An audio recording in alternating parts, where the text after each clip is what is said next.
الحمد لله نحمده ونستعينه ونستغفره ونؤمن به ونتوكل عليه ونعوذ بالله من شرور أنفسنا ومن سيئات أعمالنا من يهده الله فلا مضل له ومن يضلله فلا هادي له ونشهد أن لا إله إلا الله ونشهد أن سيدنا ومولانا محمدا عبده ورسوله أعوذ بالله من الشيطان الرجيم بسم الله الرحمن الرحيم لن ينال الله لحومها ولا دماؤها ولكن يناله التقوى منكم رب اشرح لي صدري ويسر لي أمري واحلل عقدة من لساني يفقهوا قولي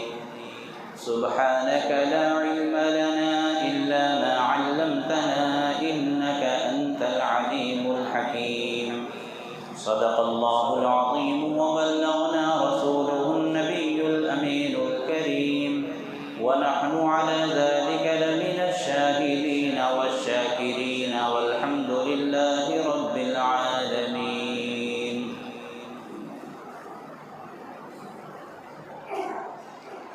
آج بھی ہو جو براہیم سا ایماں پیدا، آج بھی ہو جو براہیم سا ایماں پیدا، آگ کر سکتی ہے اندازے گلستاں پیدا.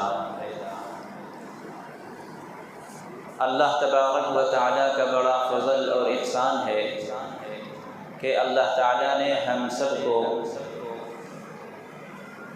عید الفطر کے بعد عید الاضحیٰ منانے کا موقع عطا فرمایا، اور اب کچھ ہی دنوں میں وہ عید الاضحیٰ آنے والی ہے. ہر کام سے پہلے تیاری کر لینی چاہیے. نماز سے پہلے اذان دی جاتی ہے تاکہ نماز کی مکمل تیاری ہو سکے، بلکہ یہاں تک کہا گیا کہ جمعہ کی اذان جب پکار دی جائے فَاسْعَوْا إِلَىٰ ذِكْرِ اللَّهِ، جب اذان جمعہ کے لیے پکار دی جائے تو اللہ کے ذکر کی طرف دوڑ پڑو. یعنی جمعہ کی تیاری کے لیے اذان کے بعد سارے کاموں کو چھوڑ دینا چاہیے، جمعہ کی تیاری میں لگ جانا چاہیے تاکہ جمعہ بحسن خوبی ادا ہو سکے. اسی طرح پانچوں نمازوں میں جب نماز کا وقت ہوتا ہے تو اذان دی جاتی ہے تاکہ نماز کی مکمل تیاری ہو سکے اور ہر کام اطمینان سے ہو سکے. عید الاضحیٰ یہ بھی ایک فریضہ ہے جس کو اللہ تبارک و تعالیٰ نے ہم مسلمانوں کے لیے عید کے طور پر عطا فرمایا ہے. مذہب اسلام کوئی خشک مذہب نہیں ہے جس نے انسانی فطرت کا خیال نہ رکھا ہو. اگر کوئی مسلمان یہ سمجھے کہ دوسرے مذاہب میں بہت مستی ہے، بہت مزہ ہے، بہت آزادی ہے اور اسلام بڑا خشک مذہب ہے، بڑی پابندی ہے، بڑی سختی ہے، تو میں ہاتھ جوڑ کر کہتا ہوں کہ خدا را ایسا خیال اپنے دل و دماغ سے نکال دیں. جو دیگر مذاہب کی خوشیاں، عیاشیاں، آزادی جائز سمجھتے ہیں اور وہ یہ سمجھتے ہیں کہ اسلام میں بھی اگر ایسا ہوتا تو بڑا اچھا تھا، اگر یہ خیال آیا خدا نخواستہ تو پھر آپ اپنے ایمان کی خیر منائیں. کسی عالم دین سے پوچھیں کہ ایسا خیال کرنے سے ہمارا ایمان باقی بھی ہے یا نہیں. مذہب اسلام نے جتنی ہمیں آزادی دی ہے، جتنی ہمیں خوشیاں دی ہے، وہی حقیقت میں ہماری آزادی ہے، ہماری خوشی ہے. اسلام کو چھوڑ کر آپ دیگر مذاہب میں جائیں تو انہی کے لوگ شکوہ کرتے ہیں، شکایت کرتے ہیں اور اپنی عیدوں سے برات کا اظہار کرتے ہیں، کہتے ہیں کہ پتہ نہیں ہمارے مذہب میں ایسی عید کہاں سے آئی۔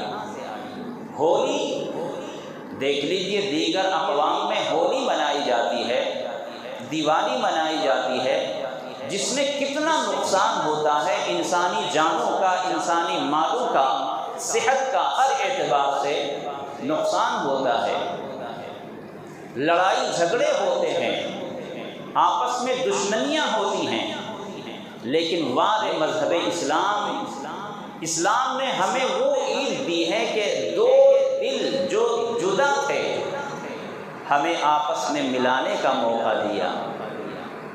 عید الفطر ہو یا عید الاضحیٰ ہو، یہ دونوں عیدیں ہمارے لیے دو دلوں کو ملانے کا موقع ہوتا ہے، ایک دوسرے کی خوشی میں شامل ہونے کا موقع ہوتا ہے، ایک دوسرے کے آنسو پوچھنے کا موقع ہوتا ہے۔ آپ عید الفطر منانے کے لیے آپ جاتے ہیں، اللہ تبارک و تعالیٰ کا فرمان کیا ہے کہ اے مسلمانوں، اے میرے بندو، تم عیدگاہ جانے سے پہلے صدقہ فطر ادا کر دو۔ یہ صدقہ فطر کیا ہے؟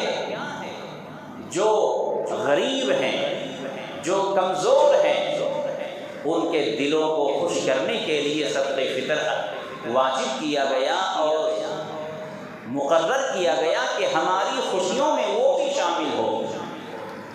عید الفطر نماز پڑھنے کے بعد ایک دوسرے سے آپ مصافحہ کرتے ہیں، ایک دوسرے سے آپ گلے ملتے ہیں، برسوں دشمنی ایک لمحے میں ختم ہو جاتی ہے۔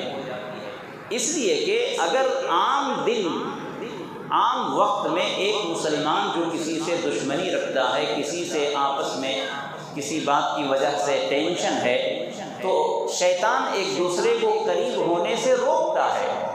کیا بولتا ہے؟ تم اس سے ملنے جاؤ گے، وہ تم سے کمزور ہے، تم حق پر ہو، وہ غلط ہے۔ تو شیطان دونوں کو ایک دوسرے سے روکتا ہے، ملنے سے منع کرتا ہے۔ لیکن عید کا موقع ایسا ہوتا ہے، اللہ تعالیٰ نے انسانوں کے دلوں میں وہ قوت رکھی ہے، وہ جاذبیت رکھی ہے کہ نہ چاہتے ہوئے شیطان مردود ملعون وہ الگ ہو جاتا ہے اور مسلمان آپس میں ایک دوسرے سے ملتے ہیں۔ تو ہماری عیدیں روٹھے ہوئے دلوں کو ملانے کا ہوتا ہے، موقع ہوتا ہے۔ ہماری عیدیں ایک دوسرے کو خوشی بانٹنے کے لیے ہوتی ہیں، ایک دوسرے کے غم کو ہلکا کرنے کے لیے ہوتی ہیں۔ اسی طریقے سے یہ عید الاضحیٰ ہے۔ یہ عید الاضحیٰ صرف ہم اپنی خوشی کے لیے نہیں مناتے، صرف ہماری خوشی کے لیے نہیں ہے، بلکہ ایک دوسرے کے ساتھ عید منانے کا حکم دیا گیا ہے۔ اگر کوئی ایک محلے میں ایک ہی مسلمان ہے، کسی محلے میں، کسی علاقے میں ایک مسلمان کا گھر ہے، تو کیا ان کے اوپر عید واجب ہوگی؟ وہ اکیلا پڑھ سکتا ہے؟ نہیں پڑھ سکتا۔ تو عید مل کر منانے کا، خوشی منانے کا موقع ہوتا ہے، اور ایک دوسرے کی خوشی میں شامل ہونے کے لیے عید مقرر کی گئی ہے۔ خوشی منانے کا حکم دیا ہے اسلام نے۔ ہر وقت ماتم کدا اپنے گھروں کو نہیں بنا لینا ہے، ہر وقت چہرے پر غم کے آثار ظاہر کرنے کا موقع نہیں ہوتا ہے۔ اللہ تبارک و تعالیٰ نے خوشی کے لیے یہ دو عیدیں مقرر کی ہیں۔ آپ حد میں رہتے ہوئے، سیما میں رہتے ہوئے، اسلام کے دائرے میں رہتے ہوئے آپ خوشیاں منائیں۔ وہ خوشی منانا بھی عبادت ہے، وہ خوشی منانا بھی سنت رسول ہے۔ آپ عید کے دن ایک مسلمان سے ہاتھ ملاتے ہیں، خوشی سے ملیں۔ یہ آپ کا مسکرانا اور آپ کا خوشی سے ملنا، یہ بھی آپ کے لیے باعث عبادت، باعث ثواب ہو جائے گا۔ تو عید الفطر میں جس طریقے سے آپ ایک دوسرے کو افطار کراتے ہیں، خوشیاں منانے کے لیے، عید منانے کے لیے، اور اپنی عبادت کو کامل و مکمل کرنے کے لیے جس طرح آپ غریبوں کی، مسکینوں کی مدد کرتے ہیں، صدقہ فطر نکالتے ہیں، زکوٰۃ ادا کرتے ہیں، اسی طریقے سے یہ عید الاضحیٰ بھی ہمارے لیے، صرف ہمارے لیے نہیں ہے، بلکہ تمام ملت اسلامیہ کے لیے ہے۔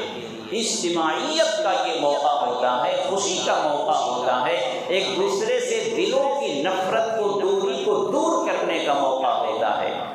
وہ کتنا پتھر دل انسان ہوگا جو عید کے موقع پر بھی اپنے مسلمان بھائی سے نہیں ملتا۔ اللہ تبارک و تعالیٰ نے ہمارے دلوں کو ایک دوسرے سے قریب کرنے کے لیے، ہمارے دلوں کو ایک دوسرے سے ملانے کے لیے کتنے بہانے ہمارے لیے تلاش مقرر کیے ہیں، کتنے بہانے ہیں۔ سب سے پہلا حکم یہ ہے کہ جب تم ایک مسلمان سے ملو تو سلام کرو۔ سلام کرنے سے دل میں جو دوری ہوتی ہے، دل میں جو نفرت ہوتی ہے وہ ختم ہوتی ہے، دشمنی دوستی سے بدل جائے گی۔ آپ اس فارمولے پر عمل کریں۔ کسی بھی خاندانی دشمنی کو دور کرنے کے لیے، کسی بھی دو بھائیوں کے درمیان میں، دو محلے والوں کی دشمنی میں، دو رشتہ داریوں میں، میاں بیوی میں، بھائی بھائی میں، بہن بہن میں، کسی کے درمیان میں اختلاف ہو، آپ سلام کرنا شروع کر دیں۔ جب بھی نظر پڑے آپ سلام میں پہل کریں۔ خدا کی عزت و جلالت کی قسم، شیطان رسوا ہوگا اور آپ کے دونوں دل مل جائیں گے۔ شیطان کو موقع نہیں ملے گا بہکانے کا۔ تو ہمارے روٹھے ہوئے دلوں کو منانے کا ایک بہانہ اسلام نے سلام بنایا ہے۔ ہم اسی بہانے ایک دوسرے سے جڑے رہیں گے، ایک دوسرے سے ہمارا دل ملا ہوا رہے گا۔ تو سب سے پہلا سلام ہے۔ دوسرا کیا ہے کہ جب وہ آپ سے کبھی مشورہ مانگے تو مشورے میں آپ صحیح بات کہیں۔ سلام کرے جواب دیں، چھینکے تو اس کا آپ جواب دیں۔ غرض یہ ہے کہ آپ ان کے ساتھ اس طرح سے گھل مل کر رہیں کہ آپس میں دوستی بنی رہے، تعلق بنا رہے۔ اس کے بعد نماز کا موقع ہوتا ہے۔ نماز میں جب آپ آتے ہیں تو ایک ہی صف میں کھڑے ہو گئے محمود و ایاز۔ آپ نہیں دیکھتے کہ میرے بازو میں کون ہے یا میں وہاں جانا ہے یا نہیں۔ اللہ کے رسول صلی اللہ علیہ وسلم کا فرمان ہے کہ اگر پہلی صف میں نماز پڑھنے کا ثواب کتنا ہے لوگوں کو معلوم ہو جائے تو پہلی صف میں نماز پڑھنے کے لیے لوگ آپس میں جھگڑے کریں، لڑائی کریں، تلواریں نکال کر لڑائی کریں کہ مجھے پہلی صف میں پڑھنا ہے، مجھے ثواب زیادہ کمانا ہے۔ تو پہلی صف میں اب کون بازو میں ہے وہ کون دیکھتا ہے؟ تو اگر آپ کسی سے عداوت رکھتے ہیں، کسی سے دشمنی ہے دل میں، اگر آپ نے ان کے بازو میں نماز پڑھ لی تو انشاءاللہ دل کے اندر جو دوری تھی وہ قربت میں بدل جائے گی۔ سلام کے ذریعے سے اور نماز کے درمیان میں صفوں میں کھڑے ہونے سے، ایک دوسرے کا چہرہ دیکھنے سے، ایک دوسرے کو دیکھ کر مسکرا کر سلام کرنے سے اللہ کے رسول نے فرمایا یہ ثواب بھی ہے، صدقہ بھی ہے اور تمہارے لیے محبت پیدا ہونے کا سبب بھی ہے۔ اس کے باوجود اگر دو دلوں میں دوری بنی رہی، سلام سے بھی دوری ختم نہ ہوئی، 5 وقتہ نمازوں سے بھی دوری ختم نہ ہوئی، تو جمعے کے لیے، جمعے میں بھی وہ اجتماعیت ہوتی ہے، وہ مجمع ہوتا ہے، ماحول ذرا بدل جاتا ہے، عید کا سماں ہوتا ہے، جمعہ کے دن بھی خوشی کا موقع ہوتا ہے۔ آپ نہا دھو کر اچھے کپڑے پہن کے خوشبو لگا کر آپ آتے ہیں، تو جب آپ کا ظاہر خوش ہوتا ہے تو دل بھی خوش ہوتا ہے۔ تو اگر دو دلوں میں دوری ہو، دو دلوں میں دشمنی ہو، عداوت ہو، تو جمعہ کی محبت میں، جمعہ کی برکت سے وہ دلوں کی دوری ختم ہو سکتی ہے۔ اگر کوئی سنگ دل یہاں بھی نہ ملا، آپس کی دشمنی کو ختم نہ کر سکا، تو اللہ تبارک و تعالیٰ نے عید کا موقع بنایا ہے۔ عید الفطر اور عید الاضحیٰ، میں سمجھتا ہوں کہ شاید دنیا میں کوئی ایسا نہیں ہوگا جو عید کے دن بھی اپنے مسلمان بھائی سے لڑائی اور ٹینشن رکھتا ہو۔ بھائی عید یہ اسی لیے ہے کہ ہم ایک دوسرے کے ساتھ خوشیاں منائیں، ایک دوسرے کے ساتھ محبت بانٹیں۔ آپ قربانی کا جانور خریدتے ہیں، بہترین سے بہترین خریدتے ہیں، وہ کس لیے؟ اللہ کی بارگاہ میں پیش کرنے کے لیے، اللہ کی راہ میں قربان کرنے کے لیے۔ لیکن اللہ تبارک و تعالیٰ نے فرمایا کہ ہم تمہارے اندر تقویٰ دیکھتے ہیں۔ تقویٰ کا مطلب کیا ہے کہ آپ گناہوں سے بچ جائیں۔ اگر ایک مسلمان سے ہمارا تعلق ختم ہو گیا ہے، 3 دن سے زیادہ گزر گئے ہیں، بات چیت بند ہے، تو حدیث پاک میں اللہ کے رسول نے فرمایا کہ ایسے 2 آدمی جن کے درمیان بات چیت بند ہو، سلام کلام بند ہو، آپس میں کوئی تعلق نہیں ہے، تو ہماری عبادتیں آسمان سے پہلے روک دی جاتی ہیں، اور اللہ فرماتا ہے فرشتوں ان کی عبادتوں کو آگے نہ آنے دو جب تک یہ اپنے معاملے درست نہ کر لیں، آپس میں صلح صفائی نہ کر لیں، ان کی عبادتوں کو یہاں تک نہ آنے دو۔ اور اس سے زیادہ خطرناک بات یہ ہے کہ اگر اسی درمیان میں 2 مسلمان لڑے، بات چیت بند ہے، تعلق ختم ہے، اور اسی درمیان میں کسی کی موت ہوتی ہے تو وہ سیدھا جہنم میں جائے گا۔ بہت سخت وعید ہے۔ تو عرض یہ کر رہا تھا کہ قربانی کا جو جانور ہے یہ کس لیے ہے؟ آپ عید کے موقع پر اس قربانی کے جانور کو ذبح کرتے ہیں، اس کے 3 حصے کرتے ہیں، 3 حصے کرتے ہیں۔ ایک حصہ اپنے لیے ہوتا ہے، باقی 2 حصے کس کے لیے ہوتے ہیں؟ وہ دوسروں کے لیے ہوتے ہیں۔ اگر خوشی صرف اپنی ذات کے لیے منانا ہوتا تو اللہ یہ فرماتا کہ پورے جانور کو تم ہی کھا لو، لیکن نہیں، 3 حصے کروائے، ایک حصہ خود کھاؤ، اپنے لیے رکھ لو، اور 2 حصے دوسروں کے لیے، اپنے دوست احباب کے لیے، اپنے پڑوس کے لیے، اپنے رشتہ داروں کے لیے، جن سے تمہارے تعلقات بحال ہیں ان کو بھی، اور جن سے تمہارے تعلقات ختم ہیں ان کے لیے بھی، تاکہ وہ دوستی تمہاری برقرار رہے۔ اور تیسرا حصہ غریبوں مسکینوں کے لیے، جو بیچارے قربانی نہیں کر سکے اور ان کے پاس اتنی استطاعت نہیں ہے، وہ قربانی نہیں کر سکے، تو آپ ان کا بھی خیال رکھیں۔ تو معلوم یہ ہوگا کہ عید کا موقع ہوتا ہے ٹوٹے ہوئے دلوں کو جوڑنے کا، عید کا موقع ہوتا ہے ایک دوسرے سے ملنے کا، عید کا موقع ہوتا ہے ایک دوسرے سے غم بھلانے کا، از سر نو زندگی گزارنے کا، ماضی کی تلخ یادوں کو فراموش کر دینے کا، آئندہ اور فیوچر اور مستقبل کے لیے لاہ عمل تیار کرنے کا۔ تو اس لیے عید کی خوشیاں اس وقت ہماری کامل و مکمل ہوں گی جب ہم اپنے دلوں کو دوسروں کے کینے کپٹ سے پاک کریں۔ افسوس تو یہ ہوتا ہے میرے دوستو، ہم اپنے ظاہر کے لیے ہر مہینے ہر سال بدلتے رہتے ہیں، ایک لباس بدل کر دوسرا پہنتے ہیں، کوئی اور اچھا کپڑا نظر آ گیا، کوئی اچھا سوٹ نظر آ گیا، تو آپ فوراً اس سوٹ کو، ڈریس کو خرید لیتے ہیں، اس کپڑے کو خرید لیتے ہیں، پہنتے ہیں۔ اپنے ظاہر کو تو بہت بدلتے ہیں، لیکن کیا حیرت نہیں ہوتی کہ اپنے باطن کو بدلنے کی فکر نہیں ہے؟ اپنے باطن کا مطلب اندر، اپنے اندر کو بدلنے کی کوشش کریں۔ وہی پرانی حالت، آج سے 10-20 سال 25-50 سال پہلے جس حالت پر ہم تھے اسی حالت پر آج بھی برقرار ہیں۔ جس طرح اپنے ظاہر کو سنوارتے ہو، اسی طرح اپنے اندر اور اپنے باطن کو سنوارنے کی کوشش کرو۔ قربانی کا یہی مقصد ہے۔ لَن يَنَالَ اللَّهَ لُحُومُهَا وَلَا دِمَاؤُهَا وَلَكِن يَنَالُهُ التَّقْوَىٰ مِنكُمْ۔ اللہ تعالیٰ نے صاف اعلان کر دیا کہ میرے بندو جو قربانی کرنے والے ہو، لَن يَنَالَ اللَّهَ لُحُومُهَا، اللہ کی بارگاہ میں تمہاری قربانی کا گوشت نہیں پہنچتا، وہ تم کھا لیتے ہو، وہ دنیا ہی میں رہ جاتی ہے۔ قربانی کی چیزیں اس کا گوشت ہے، لَن يَنَالَ اللَّهَ لُحُومُهَا وَلَا دِمَاؤُهَا، اس کا خون بھی اللہ کی بارگاہ میں نہیں پہنچتا ہے، اس کی ہڈی بھی نہیں پہنچتی ہے، اس کا بال، اس کی کھال نہیں پہنچتی ہے، کچھ بھی نہیں اللہ کی بارگاہ میں پہنچتا ہے۔ اگر کچھ پہنچتا ہے تو وہ ہمارا تقویٰ ہے، وہ ہماری نیت ہے، وہ ہمارا خشوع و خضوع ہے۔ اگر ہمارا تقویٰ صحیح ہے، ہماری نیت صحیح ہے، تو آپ جانور جیسا بھی لوگے اللہ تعالیٰ قبول کر لے گا۔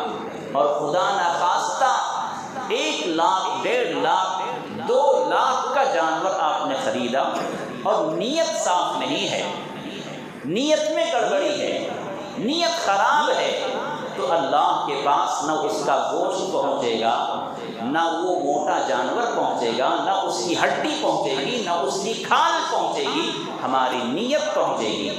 تو اس نیت کو درست کرنے کی کوشش کریں، اس نیت کو اچھی کرنے کی کوشش کریں۔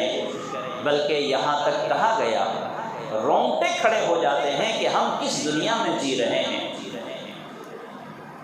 فقہ کی کتابوں میں ایک مسئلہ لکھا ہے کہ اگر کسی بڑے جانور میں 7 حصے ہوتے ہیں، 7 حصے ہوتے ہیں، بڑے جانور میں 7 لوگ شامل ہو سکتے ہیں، چھوٹے جانور میں ایک ہی آدمی قربانی کر سکتا ہے اپنی طرف سے، اس میں ایک ہی حصہ ہوتا ہے۔ 2 بھائی مل کر ایک چھوٹے جانور کی قربانی دینا چاہیں تو وہ 2 کی طرف سے ادا نہیں ہوگی، ایک ہی کی طرف سے ادا ہوگی۔ بڑے جانور میں 7 لوگ شامل ہو سکتے ہیں، 7 کی طرف سے ادا ہوتی ہے۔ فقہ کی کتابوں میں ایک بہت ہی چونکانے والی بات ہے کہ 6 لوگوں نے صرف اس نیت سے قربانی کا جانور خریدا کہ ہمیں اللہ کی بارگاہ میں قربانی کرنا ہے۔ 6 لوگوں نے بہت اچھا سوچا، لیکن ایک 7واں آدمی جس کو ہم نہیں جانتے تھے، آپ نہیں جانتے تھے، 6 لوگ ایک فیملی کے تھے، 7واں آدمی نہ معلوم کہاں سے تھا، کون تھا، اس کی نیت کیا تھی وہ نہیں معلوم تھا۔ اس شخص نے یہ سوچا کہ یہ جانور بڑا اچھا ہے، اس کا گوشت بہت اچھا رہے گا، انشاءاللہ 1 وارم تک آرام سے کھا سکتے ہیں، بہت اچھا ہے، چربی دار ہے، بہت اچھا ہے اس کا گوشت۔ ابھی تک اس کے دماغ میں صرف گوشت کی نیت ہے، گوشت کھانے کا ارادہ ہے۔ فقہ کی کتابوں میں لکھا ہے کہ یہ بیچارے 6 لوگ جو اپنی صحیح نیت سے قربانی کر رہے تھے، ایک اس منحوس آدمی کی وجہ سے سارے لوگوں کی قربانی غلط ہو گئی، کسی کی قربانی قبول نہیں ہوگی۔ تو اگر گوشت کی کھانے کی نیت ہے تو اللہ تبارک و تعالی فرماتا ہے کہ تمہاری قربانی درست نہیں، صرف اخلاص سے، صرف اچھی نیت سے قربانی کرو، گوشت تو فری میں مل جائے گا۔ ایک اچھی مثال ہے کہ آپ گوشت کھانے کی نیت کر رہے ہیں، ایک دم فضول بات ہے، بیکار بات ہے، گوشت آپ ہی کو کھانا ہے۔ جیسے مثال کے طور پر میں اگر آپ سے کہوں کہ مجھے 50 روپے چاہیے، آپ نے خوشی سے کہا کہ حضرت لیجئے، اور آپ نے 100 روپے دے دیے، میں کہہ رہا ہوں کہ نہیں مجھے 50 چاہیے، آپ نے کہا نہیں حضرت 100 روپے رکھ لو، کوئی حرج نہیں ہے، تو اب 100 میں 50 تو آ گئے نا میرے، اب میں 50 کی نیت کیا کروں گا؟ تو آپ نے اچھی قربانی کی نیت کر لی ہے کہ میں اللہ کی خوشنودی کے لیے قربانی کر رہا ہوں، اللہ کی رضا کے لیے قربانی کر رہا ہوں۔ آپ نے اچھی قربانی کرنے کی، اللہ کی خوشنودی کی نیت کر لی، تو خوشنودی کے نیچے قربانی کا جانور اور اس کا گوشت، اس کی ساری چیزیں تو فری میں مل جا رہی ہیں۔ آپ اعلیٰ کی نیت کرو، ادنا چیزیں خود بخود آپ کو حاصل ہو جائیں گی۔ تو گھٹیا چیز کی نیت نہ کرو، اعلیٰ چیز کی نیت کرو جس کے لیے قربانی واجب ہوتی ہے۔ وَالْبُدْنَ جَعَلْنَاهَا لَكُم مِّن شَعَائِرِ اللَّهِ، اللہ تعالیٰ نے قربانی کے جانور کو عبادت کا ذریعہ بنایا ہے۔ تو اس لیے میرے دوستوں، قربانی کے جانور سے اللہ کی خوشنودی حاصل کرنے کی کوشش کریں، اور کبھی بھی اپنی نیت میں ایسی باتیں نہ لائیں کہ گوشت کھانے کی نیت ہو۔ ہاں، اس کا یہ مطلب نہیں کہ آپ ایک دم مردار جانور کو خریدیں، گوشت کھانے کی نیت اگرچہ نہ ہو، لیکن ایسا جانور خریدیں جس کا گوشت اچھا ہو، جو جانور اچھا ہو، جو عیب دار نہ ہو۔ اسی لیے بہت ساری کنڈیشنز ہیں، بہت سارے ضابطے ہیں جانور کے خریدنے میں۔ سب سے پہلا ضابطہ یہ ہے کہ چھوٹا جانور آپ خریدتے ہیں تو اس کی عمر 1 سال ہونا ضروری ہے۔ چھیلا چھیلی، بکرا بکری، اور جو بھی جانور چھوٹے آتے ہیں 4 پاؤں والے، اس کی سب سے پہلی عمر ہونا چاہیے 1 سال۔ اگر بڑے جانور کی قربانی کر رہے ہیں، گائے، بیل، بھینس وغیرہ، تو اس کی عمر 2 سال ہونا چاہیے، اور اگر اونٹ کی قربانی کرتے ہیں تو اس کی عمر 5 سال ہونا ضروری ہے۔ اس کے بعد پھر اس کے اعضاء اور پارٹس کی بات آتی ہے،